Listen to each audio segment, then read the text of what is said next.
तो आज हम एक प्रश्न को बताएंगे कि किस प्रकार आप लिख सकते हैं। तो सभी का स्वागत है। देखिए दोस्तों, थोड़ा आपको ये ध्यान रखना होगा बेटा कि गुड इवनिंग भाई सभी दोस्तों का।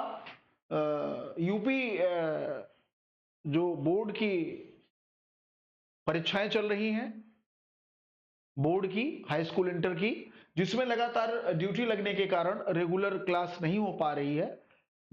ये मान के चलिए कि 2-3 दिन और व्यस्तता है, इसके बाद रेगुलर क्लास आप सभी को मिलने लगेगी। तो आप सभी धैर्य बनाए रखिए। इसके बाद मुख्य परीक्षा के बारे में भी बताएंगे और 4 दिन आपको 2022 का जो एग्जाम है उसके बारे में बताएंगे। अभ्यास प्रश्न कराते हुए, पढ़ाते हुए अभ्यास प्रश्न कराएंगे और 2 दिन आपको मुख्य परीक्षा कैसे लिखनी है ये भी बताएंगे। तो दोनों चीजें आपको लेके चलूंगा। और अगर आप सिर्फ मुख्य परीक्षा के लिए जुड़ते हैं तो फिर 2 अलग अलग क्लास कर देंगे, एक प्री की अलग कर देंगे और मुख्य परीक्षा की अलग कर देंगे। तो देखिए जरा, इसमें एक प्रश्न हमने लिखा है दोस्त, आवाज आ रही? एक प्रश्न इसमें लिखा है कि भारतीय संस्कृति की प्रमुख विशेषताओं का उल्लेख कीजिए। अब पहली चीज तो हमेशा किसी भी प्रश्न का उत्तर देते समय 3 बिंदुओं पर ध्यान रखिए। पहली चीज तो भारतीय संस्कृति की प्राचीनता क्या है, प्राचीनता आपको बतानी है या ऐतिहासिकता बतानी है? ऐतिहासिक प्राचीनता बतानी है, ठीक। उसके बाद प्रमुख विशेषताएं बतानी है और फिर तीसरा जो मुख्य पॉइंट होता है वो होता है निष्कर्ष। निष्कर्ष हर मुख्य परीक्षा के जो प्रश्न है जब आपको लिखना होगा तो बेसिक बात बताने के साथ साथ खास पॉइंट्स बताएंगे और अंत में निष्कर्ष। माने हमेशा मेंस लिखने के लिए या किसी भी प्रश्न का लिखित उत्तर, क्योंकि अब ये लिखित उत्तर देने के लिए आपको क्या करना होगा, हमेशा तैयारियों को बेहतर करना होगा। कैसे मेंस लिखें इसकी आदत डालनी पड़ेगी, क्योंकि एलटी में है ही है। इसके अलावा अब जो नई भर्ती आएगी यूपी टीजीटी पीजीटी की, जो लगभग 31,000 पदों पर संभावना है आने की, वहां भी मुख्य परीक्षा आनी है। तो अब अपने आप को मेंटली प्रिपेयर रखना होगा, है ना। तो ये आपको विशेष ध्यान रखना है कि मेंस की तैयारी हम करते समय प्री में ही ध्यान दें। जब हम प्री पढ़ें किसी टॉपिक का तो उसके पॉइंट्स हम जरूर बनाएं। पॉइंट्स बनाने से क्या होगा बेटा, बेहतर आपका आइडिया डेवलप होगी और आइडिया डेवलप होने के साथ साथ आप लिखने का कॉन्सेप्ट कर, मैंने नोट्स बनाने की हैबिट तो डाल ही दीजिए लगातार। और मुख्य परीक्षा के लिए स्पेशली प्लेन पेपर लेकर जो आपके 2 पार्ट में है, 125 शब्द वाले और दूसरा 200 शब्द वाले, तो ये दोनों का अभ्यास आप नियमित रूप से पर डे करिए। आइए अब मैं इस प्रश्न के उत्तर की बात करता हूं। देखिए इसमें सबसे प्रमुख बात क्या है कि भारतीय संस्कृति की आप पहले खास बात बताइए। क्या बताइए कि विश्व की प्राचीनतम संस्कृतियों में से एक है ये।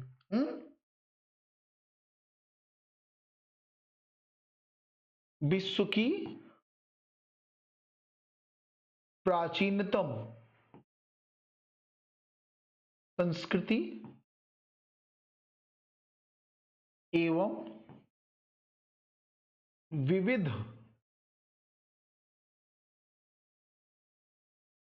एवं विविधता का विविधता का समावेशी संस्कृति, समावेशी संस्कृति, है ना। तो ये पॉइंट आपने बता दिया कि विश्व की प्राचीनतम संस्कृतियों में से एक है और इसमें वसुधैव कुटुंबकम कम की अवधारणा से युक्त है ना।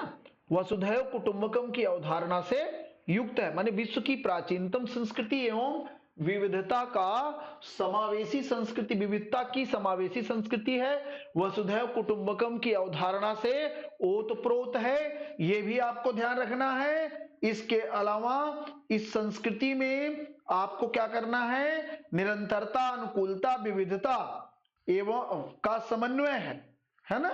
अब इसकी प्रमुख विशेषताएं क्या, माने ये खास खास आपको प्राचीनता इसकी बतानी है, विश्व की प्राचीनतम संस्कृति एवं विविधता की समावेशी संस्कृति है, वसुधैव कुटुंबकम की अवधारणा से युक्त है ना। और इसमें ध्यान रखिएगा सभी मानवीय मूल्यों का समावेश है। एक पॉइंट इसमें और जोड़ सकते हैं, मानवीय मूल्यों की समावेशी है, मानवीय मूल्यों की समावेशी है। मतलब भारतीय संस्कृति की खास बातें है कि इसके अंदर मानवीय मूल्य भरे पड़े हैं। ये कुछ खास बिंदु हैं, ये हमने सामान्य परिचय में दिया। अब हमें देना क्या है कि भारतीय संस्कृति की प्रमुख विशेषताएं क्या हैं। तो अब इसको एक अलग पॉइंट्स पे ले लीजिए, है ना। प्रमुख विशेषताएं माने भारतीय संस्कृति की प्रमुख विशेषताएं क्या है। अब इसमें कुछ हम पॉइंट, क्योंकि यार शब्द ज्यादा बढ़ा नहीं सकते, क्योंकि लंबा चौड़ा लिखना नहीं है। जब लंबा चौड़ा नहीं लिखना है तो इसमें शब्दों का आपको बड़ा ही सारगर्भित प्रयोग करना होगा। तो जैसे देखिए अब मैं आपको बताता हूं, जब हम प्रमुख विशेषताओं की बात करेंगे मेरे दोस्त, तो सबसे खास बात भारतीय संस्कृति की क्या है, विविधता। विविधता में एकता, यूनिटी इन डाइवर्सिटी। विविधता, विविधता में एकता, ये भारतीय संस्कृति का सबसे खास बिंदु है कि मैं यूनिटी इन डाइवर्सिटी, विविधता में एकता, है ना, इसकी पहली प्रमुख विशेषता है ना। विविधता में एकता जो इसे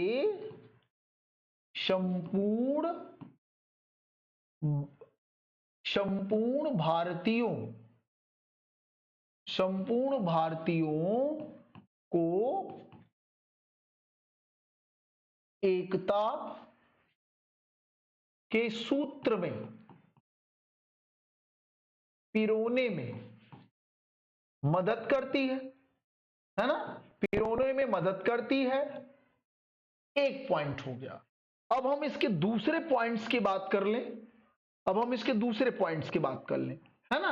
अब इसका जो दूसरा पॉइंट होगा, खास बात,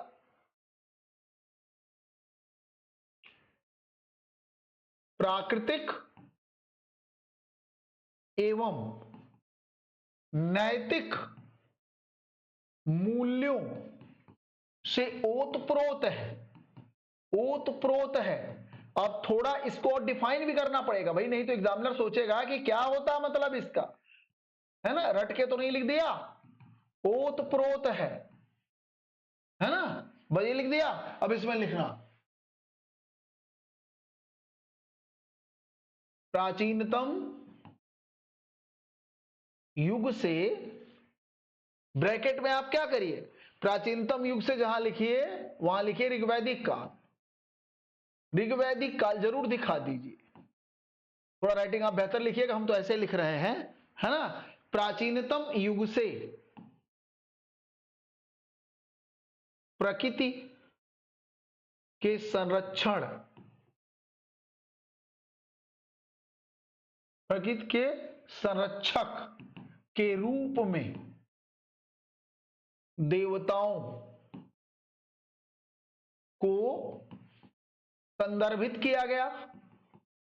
भाई हर देवता किसी न किसी प्रकृति के संरक्षक हैं, इन देवता की पूजा करिए तो इस प्रकृति को बेहतर किया जाएगा, उस देवता की पूजा करिए तो उस प्रकृति का संरक्षण किया जाएगा।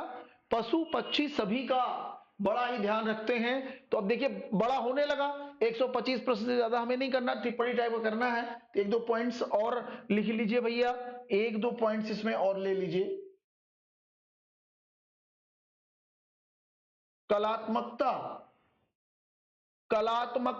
5 पॉइंट हम दिखा देंगे बस। कलात्मकता और बौद्धिकता का समावेश, है ना। तो अब आप इसमें क्या करेंगे, इसमें हम तुरंत डिफाइन करेंगे कलात्मकता आपको कहां से दिखेगी। हाँ, भारतीय संस्कृति में कलात्मकता का समावेश है, यह आपको कहां कहां दिखेगी। आप ध्यान रखिएगा, भारतीय संस्कृति में कलात्मकता आपको सैंधव, मौर्य, गुप्त, चंदेल,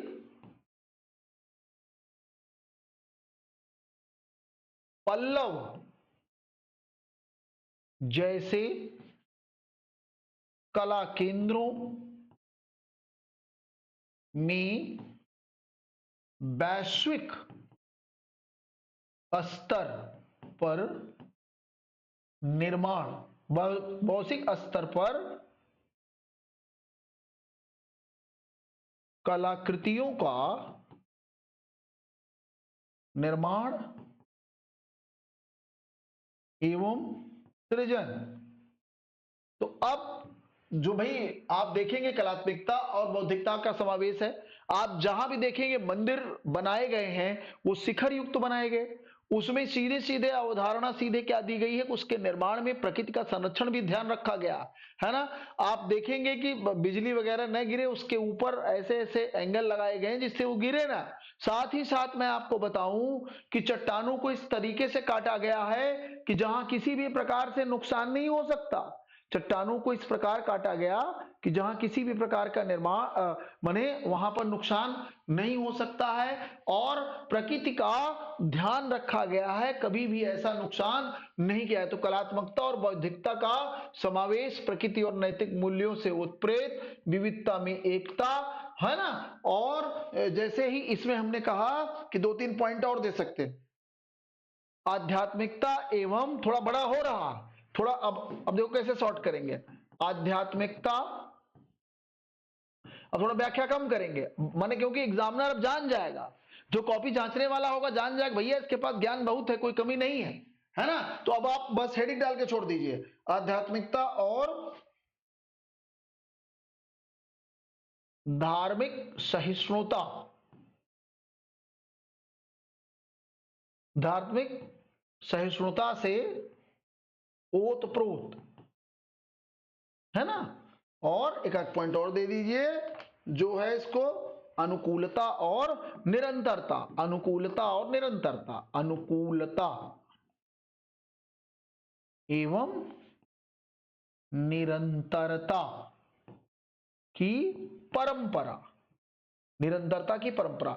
अब ये आप इसमें आराम से देख सकते हैं कि यह 200 शब्दों के साथ साथ आप इसमें अगर 125 में लिखना है तो व्याख्या मत करिए, थोड़े में ही डाल दीजिए, और 200 शब्दों में लेके चलना है थोड़ी सी व्याख्या कर दीजिए। तो इससे जो एग्जामिनर होगा समझ जाएगा कि भैया कम शब्दों में पूरी पूरी भारतीय संस्कृति को निचोड़कर रख दिया, है ना।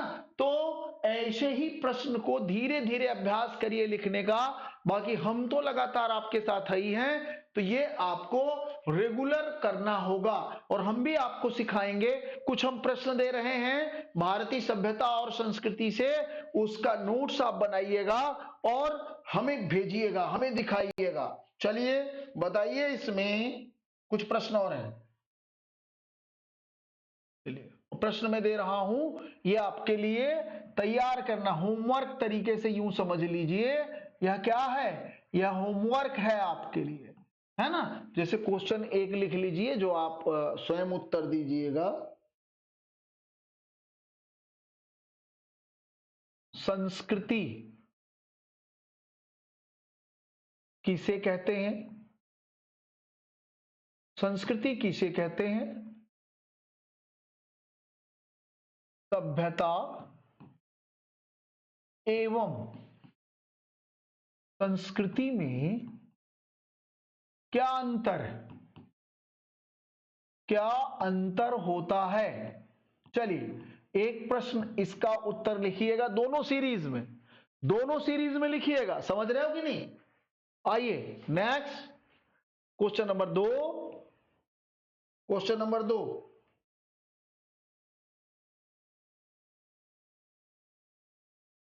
सांस्कृतिक विरासत क्या है? सांस्कृतिक विरासत, सांस्कृतिक विरासत क्या है?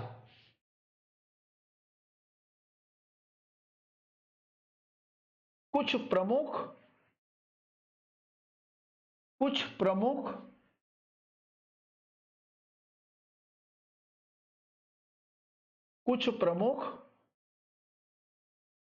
सांस्कृतिक